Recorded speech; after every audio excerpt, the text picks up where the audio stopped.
नाजरीन, लाडली ड्रामा अब इंतहाई दिलचस्प मोड़ पे आ चुका है। नेक्स्ट एपिसोड में दिखाया जाएगा कि वही नाजो जिसकी वजह से उसकी भाभीियों की जिंदगी काफी मुश्किल हो चुकी थी, अब खुद भी बहुत बड़ी मुश्किल में गिरफ्तार होने वाली है, क्योंकि बाबर जिसके हाथ नाजो के खिलाफ तमाम सबूत लग चुके हैं, उसे सिर्फ 24 घंटे का वक्त देते हुए कहता है कि अगर 24 घंटे के अंदर अंदर तुमने मेरे लिए पैसों का इंतजाम ना किया तो याद रखो कि तुम्हारे खिलाफ ये सारे सबूत तुम्हारे घर वालों तक पहुंचाना मेरे लिए कोई मुश्किल काम नहीं है। और फिर जरा सोचो कि जब तुम्हारे घर वालों को पता चलेगा कि तुम्हारे भाई के बच्चे को मारने के पीछे तुम्हारा हाथ था और तुम्हारे भाई के एक्सीडेंट के पीछे भी तुम ही थी, तो वो तुम्हारे बारे में क्या सोचेंगे और तुम्हारे साथ क्या सलूक करेंगे। बाबर की ये बातें सुन के नाजो सच में काफी परेशान हो जाती है और सोचती है कि मुझे जल्द से जल्द पैसे दे के इसका मुंह बंद करवाना होगा। लेकिन मसला ये है कि नाजो के फादर के अकाउंट का जो एटीएम उसके पास है वो तो पहले ही खाली हो चुका है,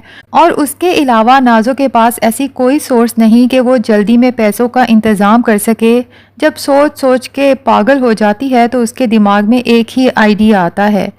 कि क्यों ना मरियम की ज्वेलरी बेच के बाबर का मुंह बंद कर दिया जाए, क्योंकि मरियम की ज्वेलरी नाजो की माँ के पास पड़ी है और वो सोचती है कि किसी को पता भी नहीं चलेगा कि ज्वेलरी वहाँ से किसने उठाई। और वैसे भी जब तक सब घर वालों को पता चलेगा नाजो कोई ना कोई स्टोरी बना ही लेगी कि सारा इल्जाम भाभीियों पर जाए। लेकिन इस बार नाजो का कोई प्लान कामयाब होने वाला नहीं है, क्योंकि उसे पता ही नहीं कि परवेज बहुत पहले से नाजो पर नजर रखे हुए है। उसने अपना एक आदमी नाजो के पीछे लगा रखा है जो नाजो के पल पल की खबर परवेज तक पहुंचाता रहता है। अब जब वो आदमी नाजो और बाबर की मुलाकात की वीडियो बना के परवेज को दिखाता है तो परवेज हैरान रह जाता है कि भला नाजो का बाबर के साथ क्या ताल्लुक। तभी अपने उस खास आदमी से कहता है कि जितना जल्दी हो सके बाबर से मुलाकात करो और पता चलाने की कोशिश करो कि आखिर वो नाजो को कैसे जानता है। तो यहाँ पर कहानी बहुत ही मज़ेदार होने वाली है, क्योंकि जब परवेज़ को पता चलेगा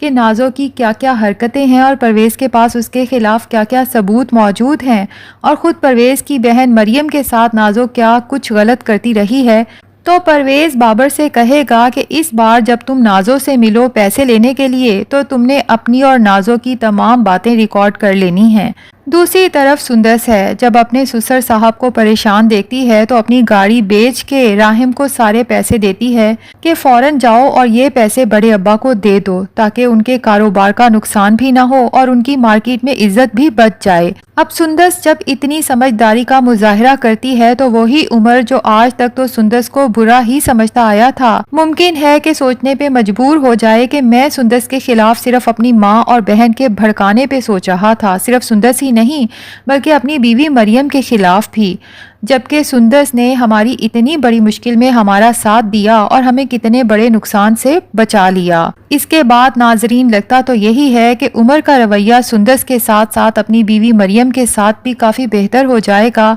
हाँ, अलबत्ता नाजो है जिसे ये सब पसंद नहीं आ रहा कि अब सब लोग सुंदस की तारीफ करने लगे हैं। तभी सुंदस पे तंजिया फिक्रे कसते हुए कहती है कि आखिरकार तुम अपने मकसद में कामयाब हो ही गई। राहिम जो वहीं मौजूद होता है, पहले तो उसे नाजो का इस तरह सुंदस के साथ बात करना पसंद नहीं आता और फिर साथ ही पूछ लेता है कि कौन सा मकसद, जिस पे नाजो कहती है कि सुंदस भाभी को बड़ा शौक है कि सब लोग उनकी तारीफ करें। राहिम को गुस्सा तो बहुत आता है, लेकिन चूंकि वो छोटा बेटा है तभी चुप रहता है और सुंदस का शौहर अरसल भी वहीं पर मौजूद होता है। नाजो की बात पे गुस्सा तो उसे भी आता है, लेकिन वो सोचता है कि अगर मैंने नाजो को कुछ कहा तो हो सकता है घर वाले यही समझें कि सुंदस ने इस मुश्किल वक्त में जो घर वालों की मदद की है शायद मैं सब पर उसका एहसान जता रहा हूँ। तो नाजरीन अब इंतजार है कि कब और कैसे परवेज नाजो के खिलाफ सबूत जमा करके सब घर वालों के सामने अयां करता है, जिसके बाद यही नाजो